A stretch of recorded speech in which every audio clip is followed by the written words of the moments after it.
All right, so today I'm going to continue with my lectures. This is a bit more now into the detailed schemes of nucleosynthesis, how the heavy elements beyond iron were made. And I'll again give a slightly brief review of what we already talked about. Again, this is pretty much data-based. What's called cosmic abundances here are actually what we observe on the surface of the sun. And I explained surface of the sun, temperature is low, nothing much happen in there, right? So basically what we think is the following. Whatever the sun shows up on the surface today is pretty much the material it was born with, okay? So at the time the solar system formed, the interstellar medium, whatever isotopic composition it has, is reflected by the solar atmosphere. However, that only typically would get you the atomic abundances, the elemental abundances, right? Because all you see is spectroscopy. You see a line in the atmosphere, which shows some absorption for a particular atom. But we know that elements have isotopes, right? You know that the hydrogen has a stable isotope of deuterium. Helium has helium-3, helium-4. And such kind of isotopic abundances are very, very hard to get at from spectroscopy. And here we are helped by our proximity. We live in the solar system. And when the solar system formed, dominantly the mass goes into the sun. But just like, after you see a tall building gets built, there were lots of debris scattered around. And these debris are the meteorites. And they sometimes fall on the Earth.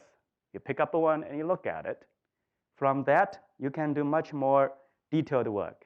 You can ionize a piece of material, and the process is very complicated, but nevertheless, you can ionize it.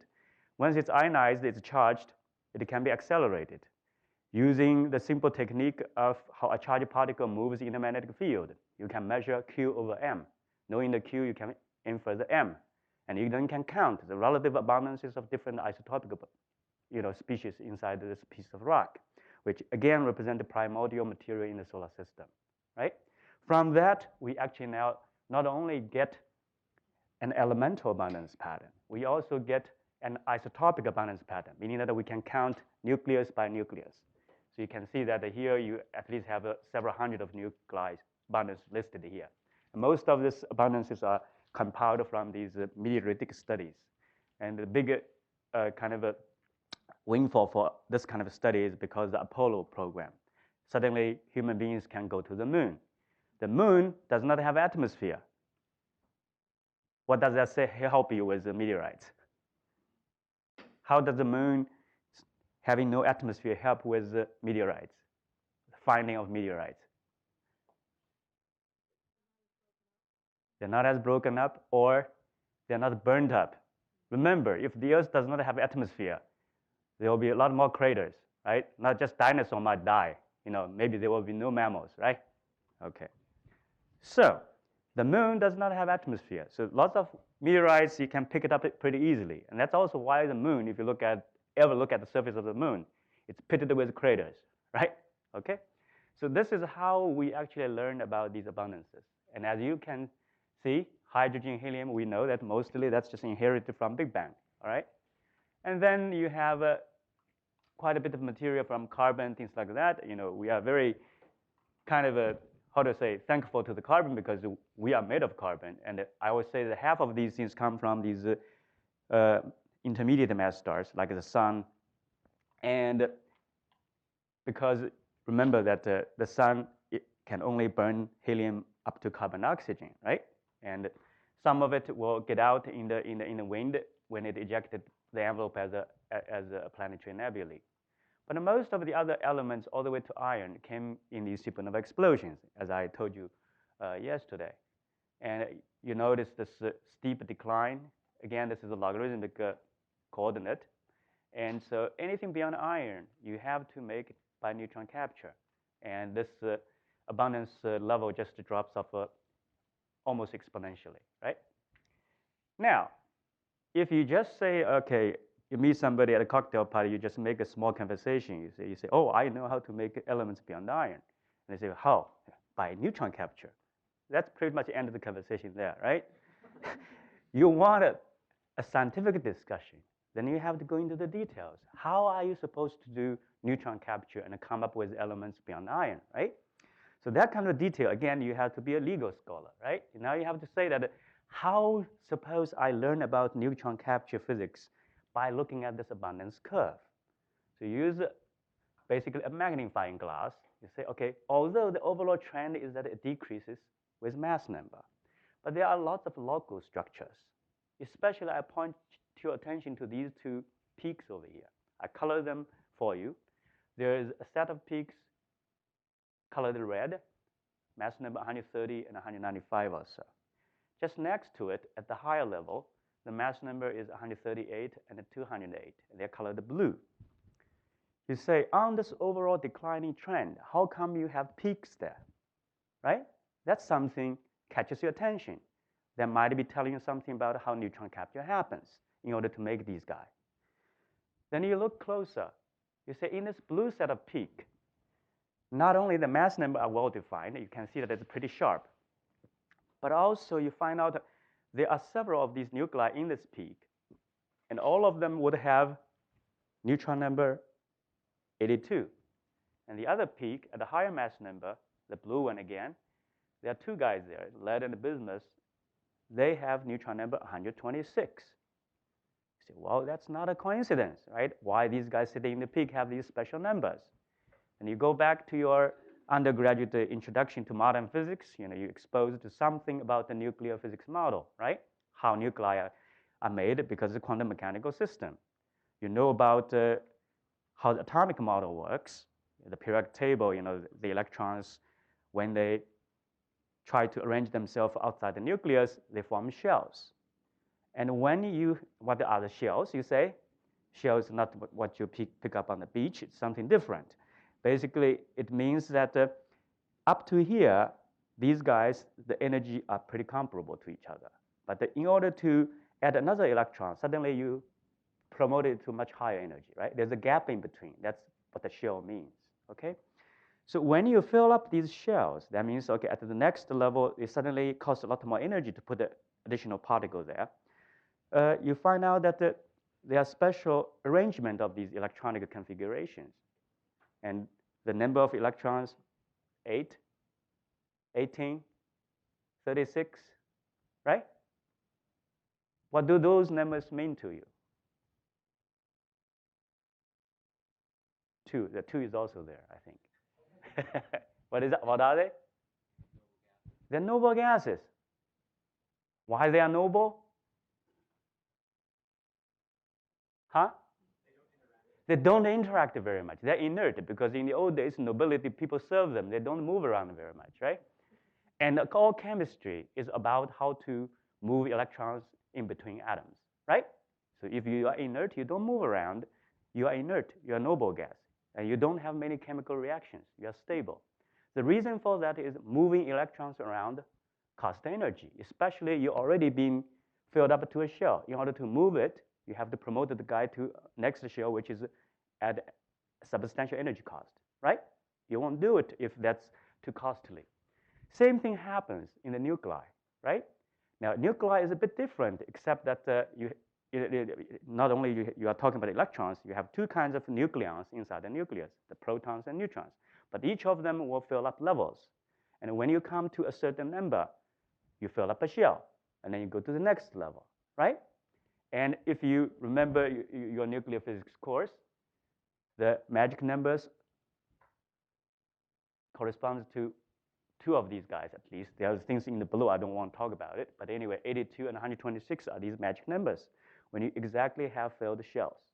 And you know that when a nuclei reach that level, especially if you add neutrons up to 82, if you try to add another neutron, it's a lot harder because you have to add a neutron to a much higher energy, right? The nucleus does not want to pay the price for that energy, so it's not likely to absorb another neutron. If you have done neutron capture all the way to here, you filled up a shell. If you capture another neutron, you destroy this guy, you move to higher mass number, right? But if you are not receptive to take another neutron, you just stay there. So things keep on capturing into you, but you are not being captured out of it. This is how you from A, people goes to you, but you don't go out, you pile up. This is how you get a peak, right? So this is one way to make the peak over here. Now you say, wow, that's interesting. Nuclear physics, quantum mechanics, I can even now remember 82 and 126 somehow has something to do with this abundance curve now. You say, wait a minute, what about the red peaks? You look at them, there's no signature of the closed shell there. This magic number 82 and 126 there anymore. You say, wait a minute. Now I have to put on my poetic hat. Think about what are the possibilities, how you can capture neutrons. Now, I'll give you another example. The way you think about this nuclear synthesis process is a bit like a chess game. If you think about a chess game, the fundamental thing is about the basic rules, right? How are you supposed to move the chess pieces? Then, according to the rules, eventually the distribution of the pieces will be depending on who are playing against who. We can play chess like that. The chessboard for the nucleus, here is the proton number. Here is the neutron number, okay? What are the rules for playing the nucleosynthesis chess? You say, if I capture a neutron, which way do you move? You horizontally move to the right. And you keep on capturing neutrons, you'll keep on moving to the right. But there would be a point. The neutron is not going to stick to the nucleus anymore because it actually doesn't gain energy by absorbing this neutron. At that point, the nucleus is saturated with neutrons. So it's just like, in the morning, you sometimes see these dews, right? Why? Because the atmosphere is saturated with moisture. You can't put more moisture in the air anymore so that the moisture drops out, right? You become dew. Same thing here. You keep on adding neutrons into a nucleus. At some point, the nucleus is saturated with neutrons. The additional neutron you add in, it just drops out. So that thing is called the neutron drip line, right? You say that's the end of it. By making one move, keep on adding neutrons, you stop at the neutron drip line.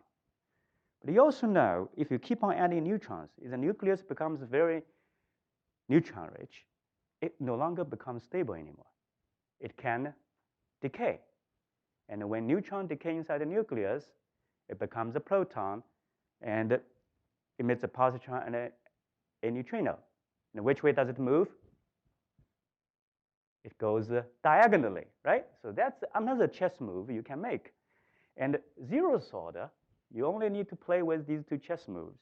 Then you can, starting from somewhere here, let's say iron, okay? Just by capture neutrons, beta decay, capture neutrons, beta decay, you can move systematically along this chart. And the kind of pieces eventually you leave behind on this chessboard is the abundance curve you can observe. Yes? Okay. So now we look at it. The kind of nuclei we observe as a stable form, there are several hundred of them, okay? And they line up on this line over here, so-called the beta stability line. Now here is the closed neutron shell 82. Here is the closed neutron 126. And if you look at what are these guys sitting at n equal 82, being the stable guys, those are the ones I told you about, barium and lanthanum and things like that. And their mass number adds up around 138. That's the peak you build there, right? So how are you building up these guys? And the peak at 138 is because you are doing very slow neutron capture. You capture just one neutron, two neutrons or something. Once you get off the stability line a little bit, because the time for you to wait for the next neutron to be captured is so long, any radioactive guy in the meantime would have already beta decayed to the stability. Then you start from the stable guys again, wait for the next neutron to happen, and then repeat. So all you do is that you just climb slowly along this stability line, and that's how you build up the peaks at N82 and N126, right? You say, that's fine. I understood that even better now. Be a poet. If nature can have neutron capture in a slow way, there gotta be an opposite way, right? How about I capture neutrons like crazy? I don't have time to beta decay before I can eat a lot more neutrons, right? So what will happen? You just keep on moving towards the neutron drip line, right? all the way until you can no longer capture neutrons anymore. And then you beta decay back and it go back and forth like that. But this way of doing the neutron capture is called the rapid neutron capture. You mostly are populating chess pieces far away from stability on the neutron-rich side. Now, if you add neutrons, sooner or later, you're going to cross n equal 82 and n 126. Yes? Because you're just doing adding, right? Addition. So eventually, when you get to n equal 82, if you're on the stability line, the typical proton number is 56. But if you are doing on the neutron-rich side, you encounter the same n82 at a smaller proton number. In this case, it will be 48. You add it up, it's 130, right? Now, because a closed neutron shell is a closed neutron shell, it's stable. The guys you're going to build up there will be more stable relative to the guys surrounding it, even though all of them are radioactive. But these guys are relatively more stable. So you build up a peak over here. Eventually, again, neutrons will be exhausted. The only thing left for you to do is to move diagonally towards the stability line. Now, in the beta decay, diagonal meaning mass number doesn't change, but you are turning the neutrons inside the nucleus into the protons. So eventually, the original n equal 82 neutrons becomes a smaller neutron number. It's no longer magic anymore. But nevertheless, the origin still starts with the stability of these closed neutron shells, right? Okay, so this is how the neutron capture would give you the double peaks, all right? Now, those story, now I shouldn't say story, the paradigm about the nucleosynthetic processes was worked out in the, let's say, in the mid-50s also, okay? By the founding fathers of nuclear astrophysics, one of them being Willie Fowler, who was George's thesis advisor. George was Willie's last graduate student. I was George's first graduate student. So, you know, there's a lot of George's offsprings here today. I have to say that. Now, physics, astronomy progressed a lot during that intervening years, right? So in those days, the basic abundances are from the meteorites, are from the spectroscopy. Now we have much more powerful telescopes. You know, bigger telescopes, you can gather light, you know, from further away stars. Typically, if stars reside in the outer skirts of the Milky Way, those are the older ones, very older ones. The older they are, they sample a time when the universe was much younger. And we would like to know if the solar system have this sort of abundance pattern, if a star was formed much earlier, what type of abundance pattern they would have. If there's big differences, that shows some evolution. That tells you maybe there are different agents acting at different times and things like that in order to provide the nucleosynthesis. So here is one kind of results we get. I will talk more about these multiple stars if I have time later. So this particular star, you know, they're numbered by these numbers. I have no idea what they mean, but nevertheless, it's an identifier, okay? And the typical number you wanted to be impressed by is that the iron abundance relative to hydrogen. Remember, hydrogen essentially over the universe didn't change in absolute number, you know, so that there's always about 70%, right? So iron to hydrogen in this particular star relative to the sun is about 1,000 times less. Okay, there's a square bracket notation is logarithmic. Okay, so -3 means 10 to the -3. So it only has iron 10 to the -3 times the sun. In the sun, the iron is about 10 to the -3 by mass. So this star only have 1/1,000,000th of its mass made in irons. Okay, that means indeed it's a very old star. But let's look at other elements in this particular guy. Now, we don't have meteorites from this guy, right? So you only can do spectroscopic work. So that's why the elemental abundances are shown here. These data with error bars are the observation. The red line over here is a calculation. Because we know so much about the slow way of making the neutron capture, right? And also the nuclear physics are better understood because you can make measurements near the stability line. So you can figure out how much the slow process has contributed to the abundances beyond iron. Then you do a subtraction. I know the total solar. I can reasonably be sure how the slow part of the contribution is. The residual of it, I attribute it to this red curve. And typically, you think it will be dominated by the rapid process, right? Now, this red curve is now a calculated thing. You just move it up and down, finding a convenient spot, let's say europium over here, and you say, okay, I'm going to see how the rest of the curve compare with the data. And as you can see, all the way from barium all the way to osmium and iridium, it's almost too good to be true, right? It's a very good fit.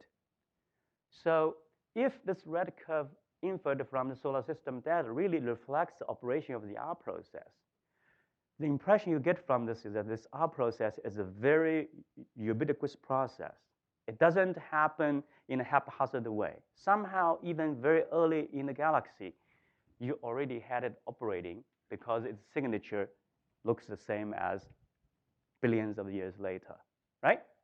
There are discrepancies. For example, this part, strontium, yttrium, zirconium, all the way to cadmium, in the sun, we think the residual curve look like this, but in this particular star, there are data points which falls off the curve by significant amount, all right? So those are the details. We don't want it to be too hung up on that for now. But this part is really amazing, right? So these are the new motivations for us to understand.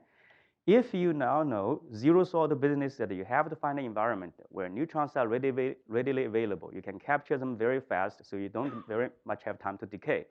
And you do things in the neutron side of the nuclear chart, and you would try to produce this pattern, okay? And before I go into, yes, sure. Yes, okay, very good. So Michael, you are a numerical computation astrophysicist and a cosmologist. Interested in knowing the observational data. Very good. The reason there is that you don't see things in spectroscopy. And this peak over here happen to be very volatile gas elements. So they are very hard to be ionized and things like that. Typically, all you have here is tellurium and xenon. These are the gases. So you don't have it. And anything which sort of like very volatile, you don't show it up in spectroscopy. And that's why the meteoric data is extremely important. That just additionally provided the thing. Kirby, not Kirby, the other one is Ian Roederer, and he's the guy put a lot of effort, tried to measure as many of these elements as possible. He actually got down to one of the few elements which is volatile, tellurium, and it's in this peak. And I didn't have a figure for that because it doesn't really tell you much more of a story. Essentially, it's pretty much close to the peak over here. All right. All right. So before I go into the details of the R process, I would like to help you to understand the nucleosynthesis in the most basic way. And the most basic way to understand the nucleosynthesis is start simple. Start from the beginning, which is how the universe acquired its initial composition, hydrogen and helium, right? We talked about 75% of by mass in hydrogen, 25% in helium. That's how the Big Bang gave us. That already told us a lot about how nucleosynthesis works, okay? You think about it, how do you understand the nucleosynthesis? Just like in physics, in quantitative science, most of the time we are doing is solving differential equations because it's a process. A process requires changes, typically, okay, has changes. So you're following changes. The mathematical way to describe changes is a differential equation, right? In order to solve this differential equations, in addition to the input, involved in this equation, you also need to know the initial conditions, right? That's one thing you need to know to solve differential equations. So for BBN, Big Bang nucleosynthesis, you need some initial conditions. They say at the very high temperatures, what the nuclear composition look like. You say at the very high temperatures, the only form of nuclei you can have the neutrons and protons. So the initial condition for BBN at very high temperatures is very simple. You need to know what fraction of the material is in neutron, what fraction of the material is in proton. Their mass fraction would add up to 1. So in order to specify this initial composition, you need to know the relative ratio of neutron to protons, right? That's one thing. Now we come to the differential equations. If you look at one particular nuclear species, again, the structure of the equation looks extremely simple. How many ways you can produce it? How many ways you can destroy it? And you look at the structure. Typically, the way you produce a particular nuclear species doesn't involve the nuclear species itself. Whereas the way you can destroy the nuclear species, always, the term always going to be proportional to what's already there, this guy, right? And so P and D are the rates for production and destruction of this particular nuclear species. Now you think about it, forget about the details. What are the essential things you need to know in order to solve this differential equation? You need to know how the production rate changes as a function of time. You need to know how the destruction rate changes as a function of time. And these destruction rates, production rates, they calculated from nuclear physics. But they are also involving reacting nuclei in this astrophysical plasma or cosmological plasma. And the plasma typically is characterized by its temperature and its density, correct? And they come into these rates because obviously it takes two to tango. If you have more material densely packed in the same volume, they are more likely to react, right? That's how the density comes in. Temperature comes in is very important because we know when you just have nuclei, they are positively charged. In order for them to come into close range to react, they need to overcome the Coulomb barrier. And only at very high temperatures, you can have these nuclear reactions to go on effectively. So zeroth order, you know, in order to solve these equations, from the astrophysical point of view, you really need to supply in this environment how the temperature is changing as a function of time, how the density is changing as a function of time, right? So those are the zeroth order. Any nucleosynthesis in astrophysical cosmological environment, you need to know these things. Now, the temperature, typically you see that, okay, the universe, I know how it expands as a function of time. Because of expansion, the temperature cools down. If I know how the universe expands, I know how the temperature evolves. What about density? We also know because the universe as a whole, you can treat it as a thermodynamic system, and it's a closed system, the entropy will be conserved. And entropy from thermodynamics always involves temperature and the density in a coupled way. If you already know how the temperature changes from the thermal expansion of the universe, you would already infer from adiabatic conservation of entropy to figure out how the density would change, okay? Now, I will talk a bit more detail. The entropy, the better way to write it is entropy per baryon, because the total number of baryons is also conserved in the universe, right? So entropy is conserved, the total number of baryons is conserved, so entropy per baryon is also conserved. You can write down the entropy in a very nice way. One is some statistical factor, you know, what's contributing to the entropy? How many particles are in thermal equilibrium? Okay, it involves electrons, positrons, photons, and things like that. So that's just a statistical factor. But any of these particles, at least in the early days of the expansion, they are very hot, they are relativistic. So the entropy actually is proportional to the number of these particles, okay, which goes like a T cubed. And you are doing entropy per baryon, basically this number for this relativistic plasma basically goes as T cubed over rho, okay? So if you know how the T goes, you also know the density goes if you know the entropy, okay, if it's conserved. And the nice way to think about this entropy is the structure of this factor, T cubed over rho. You know, T cubed, if it involves photons, T cubed just basically a sense of the photon density, right? And then rho obviously is just the matter density. You can multiply by Avogadro's number to get the number of baryons in it. So T cubed over rho really is measuring the number density ratio of photons to the baryons, right? Except that for peculiar reasons, you know, the cosmologists in the early days when they studied Big Bang nucleosynthesis, they inverted. So they find this inverse thing. The eta is called a baryon to photon ratio. So they invert this whole thing.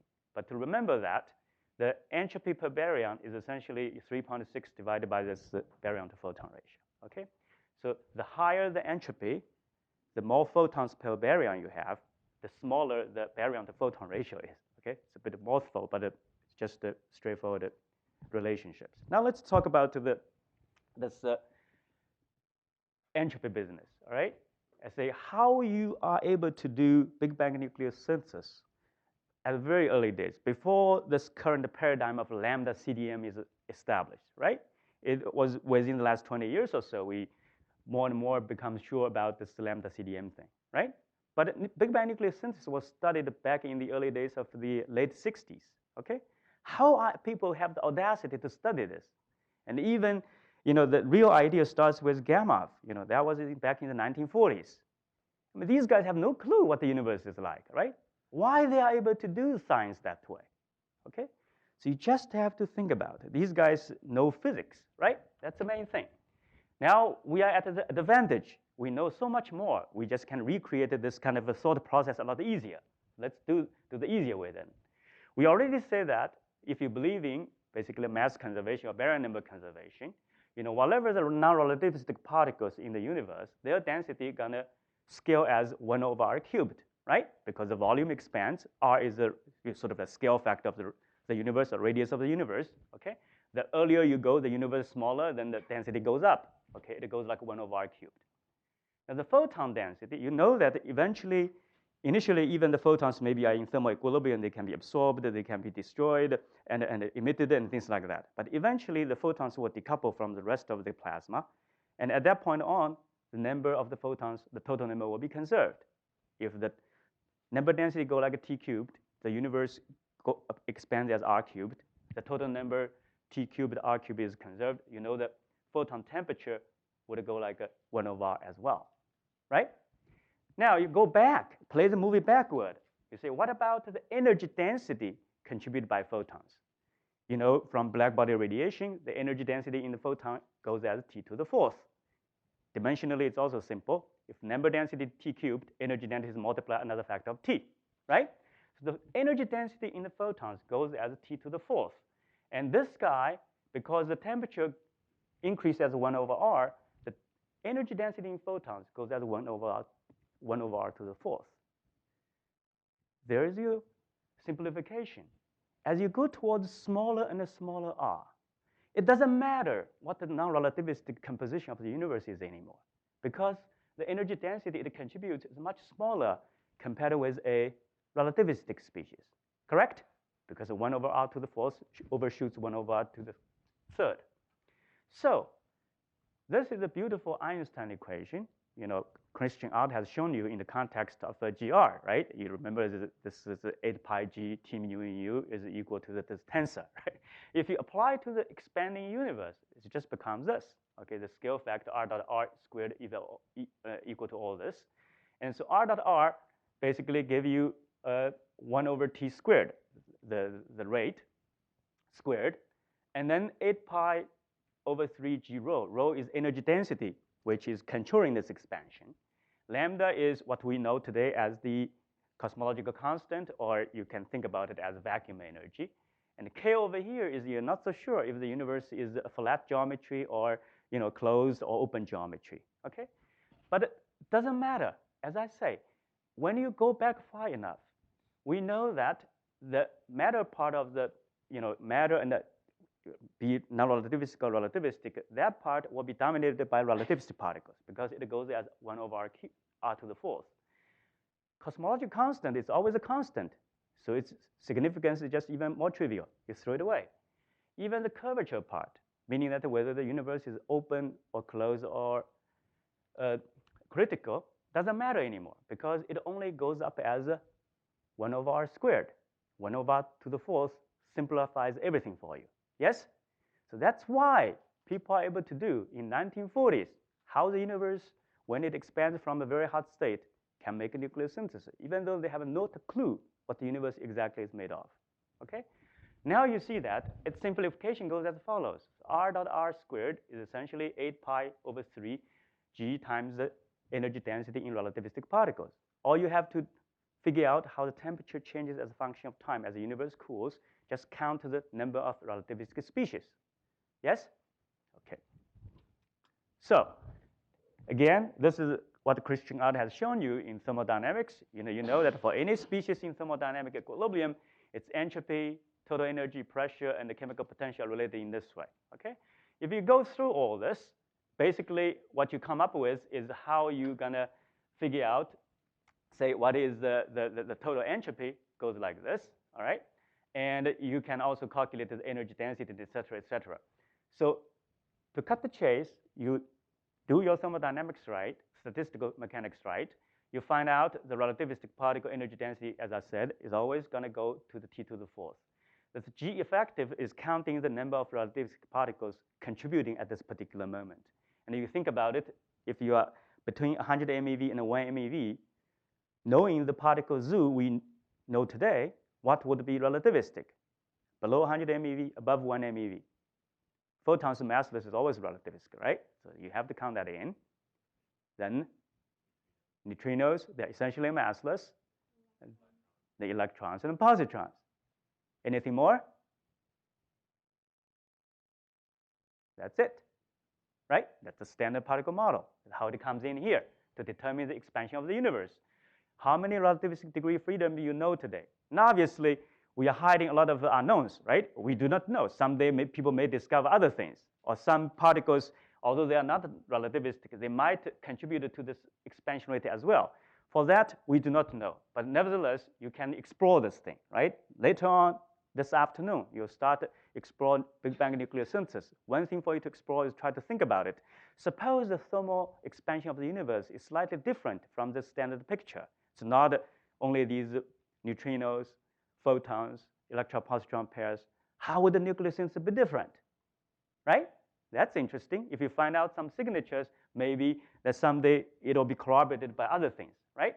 So zeroth order, when you go through this whole thing, you find out that the temperature during the expansion of the universe goes as reverse way. You know, the age of the universe go like 1 over t squared, all right? Or the t goes like 1 over t square root. And the zeroth order way to remember this is that typically, if you assume some standard particle physics model, by the time the universe is 1 second old, the temperature is about 1 MeV, right? So, and the way this thing works is like that. Okay, now you say, I solved the one big problem to do this nucleosynthesis. I know how the temperature evolves as a function of time. It's purely determined by the dynamics of the expansion of the universe. Okay, what about the initial conditions? And I also say that you know the entropy per baryon, okay, which is conserved.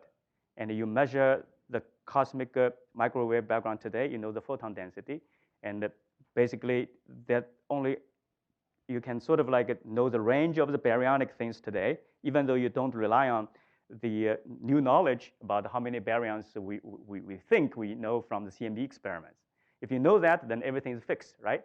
In the old days, when people don't know the baryon density from the CMB experiments yet, what they have done is that they have parameterized this baryon to photon ratio. They know roughly within order of magnitude, you know, it's this number. Then they can treat it as a free parameter and explore the consequences for nucleosynthesis. But now we know that already, so that freedom is not even there anymore. So the only thing for us to understand nuclear synthesis in this context is to figure out the initial conditions. How the universe started from some portions of neutrons and protons only, and eventually convert them into some portions of protons and helium-4 and some trace elements, right? Okay, so you need to know how neutron to proton ratio are being determined in the universe. First of all, everything is in equilibrium in the beginning at the very high temperatures and the very high densities. In equilibrium, things are simple. You don't need dynamics. All you need is statistical mechanics, right? You say that, what's the difference between neutrons and protons? You look carefully, neutrons are a bit more massive than protons by about 1.3 MeV.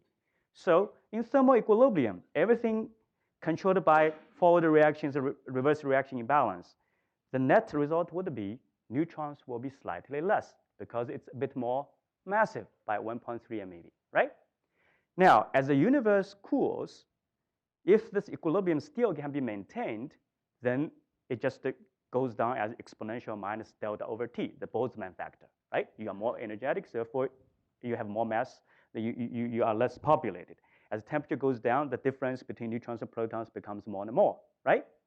However, you say, because temperature is changing, this equilibrium neutron to proton ratio is also changed. You have to ask, what is making the change? What enables you to change this neutron to proton ratio?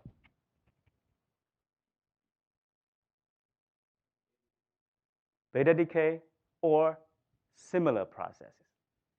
Yes, to remember, I started out saying that the origin of the elements have a lot to do with the neutrinos. The only way you are changing neutron-proton ratio is by interchange them. The only way to interchange neutron and protons are the weak interactions. The weak interactions are called weak for not for nothing, right? They are weak. That means early on, when temperatures are high, densities are high, you can have pretty intense weak interactions to keep the neutron to proton ratio in this equilibrium value. But as the universe cools down, the weak interaction rates drops. Eventually, if you wait until the cow comes home, you won't have one weak interaction. What would you say then? You are no longer able to change neutrons and proton ratio anymore. So the neutron to proton ratio effectively freezes out, right? At this point, I'm a bit sort of being sketchy because you can also wait long enough, neutrons will decay, right? That's the beta decay, but that's 15 minutes. As we will know about later, the Big Bang is nucleosynthesis is over in about 3 minutes, right? Remember the popular book written by Weinberg? It's called The First 3 Minutes. Why 3 minutes? That's Big Bang nucleosynthesis, all right? So 180 seconds or so, it's over. So neutron decay plays some role, but not that much. So the zero order we can forget about for now. So let's say how the neutron to proton ratio freezes out because the weak interaction becomes not very effective anymore. For that, you need to know how to calculate the cross-section for neutrinos, in thermal equilibrium with the rest of the plasma on neutrons and protons. They interchange neutrons and protons in this way. Electron neutrinos talks to the neutron, turns it into a proton. Electron antineutrino talks to the proton, turns it into a neutron. And the big difference I always emphasize here is that when you do capture a neutron, you turn it into a proton, you gain a little bit because the mass excess of the neutron gives over to the outgoing electron. So the phase space opens up. So it's a bit more favored. The electron antineutrino is a bit disadvantaged because it has to pay the price to make the extra massive neutron, right? So anyway, you can calculate these rates, zeroth order. You find out the rates would be number density multiplied by cross-section. The cross-section goes energy squared, so it's temperature squared. Number density for relativistic species is T cubed. So the rates for these things goes as T to the 5th, right? Now we already know the age of the universe goes as 1 over T squared, right? So you measure over the age of the universe up to now, how many interactions I can have. So lambda is T to the 5th. Age of the universe went to the 1 over T squared. The number of interaction goes down as T cubed, right? So T cubed, when T goes down, eventually this number becomes 1 or less. Weak interactions are no longer able to change the neutron to proton ratio anymore until you have to wait for the long time scale beta decay of the neutron to proton ratio just stays there, right? Okay, so that happens around a few MeV or so, okay? Don't believe these exact numbers here, but you know the physics has to be like that, okay? So this is essentially how the neutron to proton ratio will evolve as the universe cools. And that is essentially the initial condition set up for the nucleosynthesis. If you only believe in equilibrium, that's the Boltzmann factor, exponential minus 1.3 MeV over T. It just falls down like that. Nothing happens, the neutrons will all go away because it's not favored if you can keep it in equilibrium. Because the weak interaction eventually will freezes out. It's no longer effective in changing this ratio anymore. It deviates from the equilibrium at some point and just flattens off. If obviously nothing else happens, the neutron decay eventually will take over. You again dilute away all the neutrons, right? But something here would happen. That made the neutrons don't decay, but they end up in the nuclei. And the dominant form of the nuclei would be the helium-4. And this is how the neutron to proton ratio for the entire nuclear composition would be freezed out eventually like this, because the strong interactions will just take the neutrons inside the nucleus, and therefore inside there, they won't freely decay anymore. Okay, so this stuff will perhaps be explained much more carefully next week by George's students, but I will just tell you what intervenes before the neutrons freely decay away is these strong electromagnetic interactions, okay? You start from neutrons and protons, you build a deuterium, then you build a tritium, helium, and eventually end up with helium-4, and some small trace elements in terms of lithium-7 and beryllium-7 can also be made. That's a little kind of a connection diagram, how this chart of nuclei are related by these reactions in the early universe, okay? Now, those things, now you think about it computationally, okay? You know how the nuclei are involved in this business. I just showed that the connection chart. You know the initial conditions. You know how the temperature changes as a function of time. You know the density, how it changes as a function of time. And pretend that I don't want to use the cosmic microwave background measurement of the baryon density yet. I use that as a free parameter. Then everything is specified by this parameter of the baryon density today. From that, I can deduce how the baryon density evolved during the evolution of the early universe. I then can predict how many light nuclei nucleosynthesis in the Big Bang will make. And at least you can make these dominant species in the Big Bang. Helium-4 is most abundant. Deuterium, you make some. Helium-3, you make some. Lithium-7, you also make some. So you have only one real free parameter in this theory itself, which is the baryon density, right? Today, or extrapolated to today. But you make at least 3 real predictions, now, including helium-3, that will be 4, but you don't have observational constraints on that very much. You only have upper limit. So you have a beautiful theory, 1 free parameters. You have more than 3 constraints.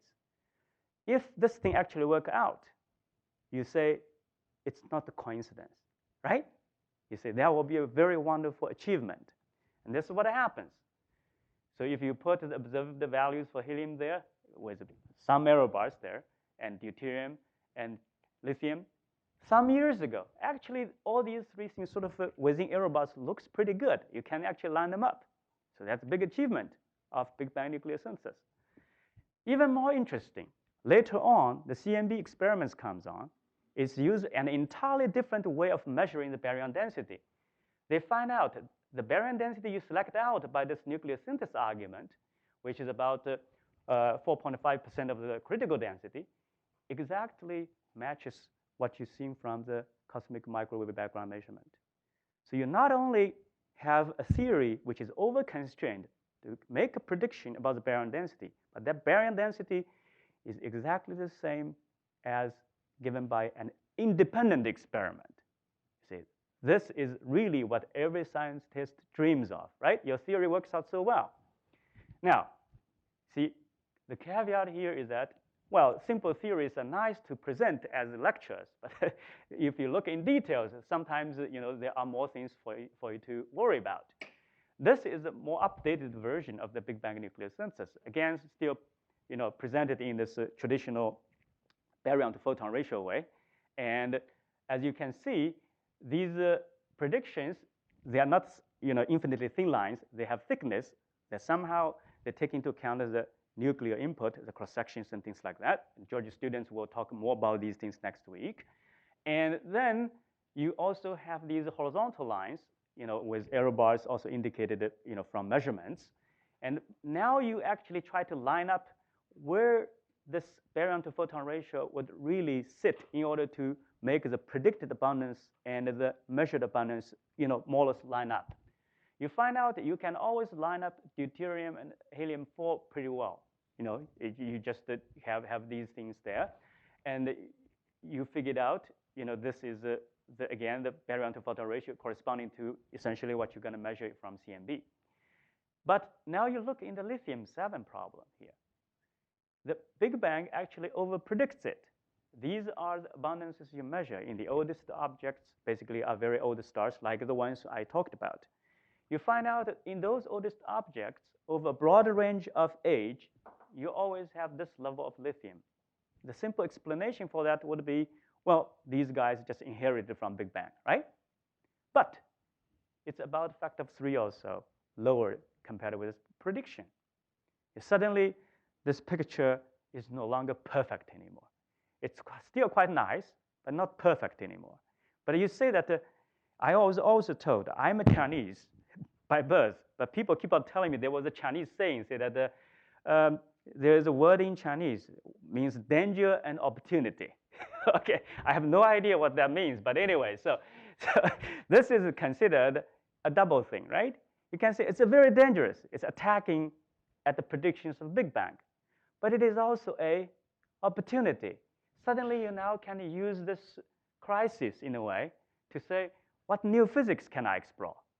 I already know how to do it in the traditional way. Maybe this opens up a full new background for me to explain, more interesting things, with beyond the standard model physics, for example, how I can solve this problem, all right? So I will pretty much just do this thing over here, and maybe I'll just go a bit further than that with this, how do I say, a bit more physical way to understand this thing. But next week you will perhaps learn this thing in a lot more detail. Christian also talked a bit about the nucleostatistical equilibrium, which is a very simple device to understand how composition will change. Okay, in a sense, the neutron to proton ratio when it's in equilibrium is sort of equilibrium as well. But this equilibrium involves nuclei. As a free nucleon composition, you can write on them on the left-hand side. Then as a composite, you get it on the right-hand side. And in equilibrium, the chemical potentials balance out this way. From statistical mechanics, you can write it out in glorious details in nucleostatistical equilibrium when the forward direction and the reverse direction are exactly in balance, what the abundance would be for each species. You find out its main dependence is that you look at it in the temperature and density dependence. The temperature dependence, the most important one, is the exponential one. It exponentially depends on the binding energy, okay, divided by T. That's easy to understand. As the universe cools down, and it favors a lower energy configuration. If you are more tightly bound, you are more stable. So the universe likes the nuclear composition to head that way. However, there's something on the way. Because the reverse reaction is obviously the photons. It tries to dissociate heavier pieces into lighter pieces, okay? And if you have numerous photons around in the universe, actually I should have pointed out that the photon to baryon ratio there is about 10 to the 9, okay? The baryon to photon ratio is 10 to the minus 9, okay? So for each baryon in the universe, you have a billion photons working on you. And even though the universe might be pretty cool, the temperature is less than 1 MeV or something. But remember, if you have statistical equilibrium for the photons, the energy distribution is a Bose-Einstein distribution, right? Even the temperature is 1 MeV. There's always a tail extending way over 1 MeV, right? Now you have 1 billion photons total per baryon. There's always going to be lots of photons on the tail being able to work against the process of condensing nucleons into a composite nucleus, right? So these are the tendencies you have to worry about. Say what nuclear species will be favored by this nucleostatistical equilibrium. Okay, one is binding energy. The other one is basically the baryon to photon ratio. Now, the glorious details you can solve. Okay, the zeros order business is actually in physics sometimes it's just counting the number of unknowns and equations, right? In nucleostatistical equilibrium, you would have what's the neutron abundance, the proton abundance. These are two unknowns. For each of the nuclear species, you have one additional unknown. And you just have to find enough equations to solve this. For each additional nuclear species, you always have the chemical equilibrium equation for you.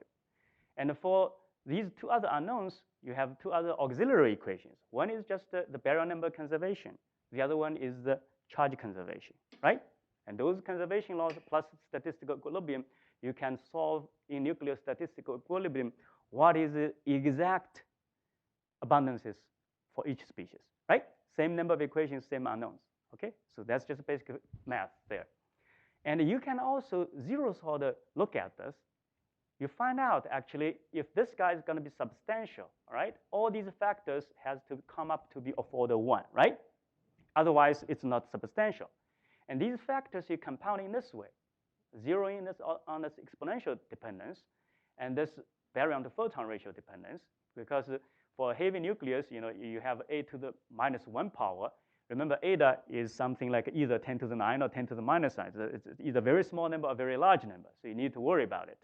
When this thing is roughly of order 1, then the species is going to be dominating the nuclear statistical equilibrium, all right? So now you look at how the Big Bang nucleosynthesis actually works. This is how it works. At very high temperature, very high density, everything is in nuclear statistical equilibrium. You can just solve that set of equations to get the abundances, okay? You look at it here, these are thick curves. Okay, helium-4 is this curve. And tritium and the helium-3 are these curves. Deuterium is over here, all right? But you see that if you just use that equation I showed on the last transparency, at what time or what temperature helium is supposed to dominate the nuclear statistical equilibrium, it actually deviates from it now, right? Because that's your wish. You wish somehow I want to dominate nuclear statistical equilibrium. But there's something on the way which says that you're not able to do that. Because in order to build helium-4, what do you need? You need the stepping stones. You need the deuterium, you need the helium-3, you need the tritium. This is how you lead from neutron, proton, all the way to helium. You have to go through these stepping stones. The stepping stones are also in nuclear statistical equilibrium, as predicted by these solid curves. And see, tritium and the helium at temperatures like over here, where helium is supposed to dominate the nuclear statistical equilibrium abundance, their abundance are far low compared with the helium-4 abundance. If you don't have enough building material to support your nuclear statistical equilibrium abundance, what does that say? You can't keep it up anymore. Yes? So then what happens is that instead of following the nuclear statistical equilibrium for helium-4, you're forced to follow the abundance of your building blocks, right? And then the story repeats again. When you have the time when, according to this equation, nuclear statistical equilibrium abundance of tritium and helium-3 is supposed to dominate now. But in order to build the tritium and the helium-3, you need the building block, which is the deuterium. Now, the deuterium, again, compared with these predicted nuclear statistical equilibrium, is much lower. You don't have enough building blocks. So you're forced to follow the building blocks again. Yes? So then tritium and helium-3 fall out of nuclear statistical equilibrium. And eventually, obviously, the deuterium also falls out of nuclear statistical equilibrium. And by that time, essentially, all the neutrons are already being consumed in the process, leading from neutron to proton all the way to helium-4. So by the time deuterium more or less falls off nuclear statistical equilibrium, all this thing finishes. And the time, if you calculate it, it's about 3 minutes. All right? So that's the zeroth order business about nuclear statistical equilibrium in this Big Bang context. Now, I only have this slide basically to finish it off, telling you that how the nucleosynthesis in the R process is supposed to work. You think about it, operationally speaking, it's really a numerical problem, right? You're solving a set of differential equations. You needed to know what the equations look like. Basically, these equations are connecting different nuclear species, right, in a network. That's it. That's the parlance of the trade. It's just said, okay, it's a network, okay? And for the numerical part, for the differential equations, you need the rates. These are coming from the nuclear physics. They're also coming from astrophysics, telling you how the temperature and density evolve as a function of time. And solve the differential equations, you need the initial conditions, right? Once you know the initial conditions, know how temperature density changes as a function of time, you know the nuclear physics, it's a numerical problem. But after you got the numerical problem solved, you need to put physics back into it. You say, how I am supposed to understand the outcome. Otherwise, it's just a black box operation. Somebody give you a code, you tune something, things come out, you turn it in, you say, okay, I go home, right? So it's not that. So you see that although the numerical details are quite complicated, but eventually you can see that there's very simple physics for you to understand why the Big Bang ended up the way they did.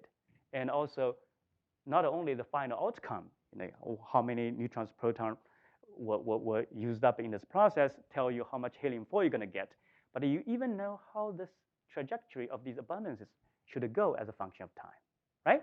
So that's the beauty about physics, that you can understand it.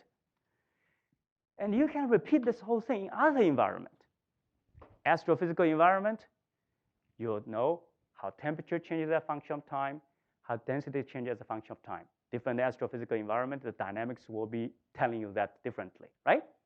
The initial conditions, again, if you're dealing with nucleosynthesis, most of the time all you're doing is to figure out what is the neutron to proton ratio, because the nuclei are both just composed these guys, right? You just combine them in different combinations. So you need to know that ratio. And the detail of the process is always going to be like this. From very high temperature, you're in nuclear statistical equilibrium. As temperature goes down, then some of the species are no longer able to catch up with the nuclear statistical equilibrium anymore because the building blocks cannot supply enough material anymore, right? But the building blocks themselves can be in some kind of equilibrium for a while, just like when helium-4 does not follow NAC, you have tritium, helium-3, deuterium still be kept in some sort of equilibrium, right? Eventually, you can imagine that these things will break into clusters of equilibrium, and this is in the parlance we use called a quasi-statistical equilibrium. So helium-4 is just by itself, but tritium and helium-3, for example, they can be kept in equilibrium by NP reactions. Okay, they're always in equilibrium, and they can be kept in equilibrium with deuterium with N-gamma and P-gamma reactions. Okay, so those are the ones. Not all the processes are in equilibrium anymore. Only certain kinds of processes are in equilibrium with the reverse processes. Okay, and eventually, all these reactions you can think about it, which will connect different pieces of the network. Some of them, if it involves charged particles, eventually will go away because Coulomb barrier will kick in if the temperature is low enough. But gamma N reactions, they are not hindered by the Coulomb barrier, right? So they will be the last ones to freeze out. And when you go from a very hot temperature environment, as it cools down, the last step you're going to go through is something called N-gamma gamma equilibrium. So you capture neutron, the photon knocks it out, and then you know that in this proton number chain, the same proton numbers, which nucleus will be favored by neutron capture, all right? And knowing that guy's beta decay lifetime, for example, then you would know whether this guy will be built up because it decays very slowly, but other things from low below decays into fast, then you build up a peak there, right? And this is how eventually something like the pattern I showed you in the beginning can be explained, at least in this simple scenario, when you expand a hot material slowly or whatever way you want to do it, eventually it cools down, give you these kind of abundance distributions in the neutron capture way. All right, I'll stop here then.